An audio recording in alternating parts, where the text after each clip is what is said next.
I became inspired to become a chef because I started cooking for friends. And like I think a lot of chefs start, or you're part of a family that doesn't cook. But my family did cook. But I love bringing together people who cook food. It's my favorite way to socialize, just to see people's expressions when they're tasting something that's delicious.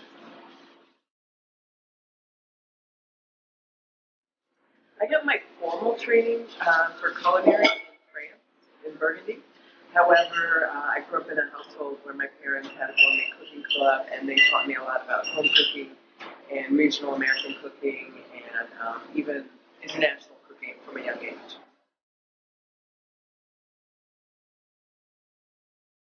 Currently, in my restaurant for food waste, we have different bins for different waste products. We compost with a local community garden. So most of our raw food scraps and eggshells go to the garden.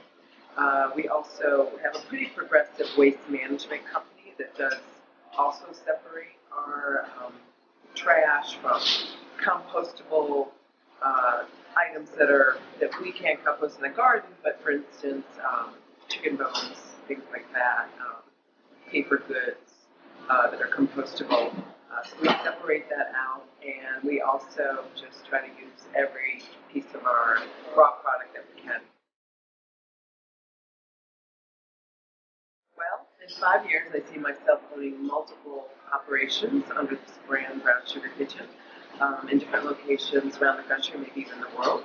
And I see them as being very, adhering to my beliefs of sustainability, hiring local, sourcing local, and organic whenever possible, and hopefully, reaching some communities that don't have this kind of cuisine, where that's also a value, of the sustainability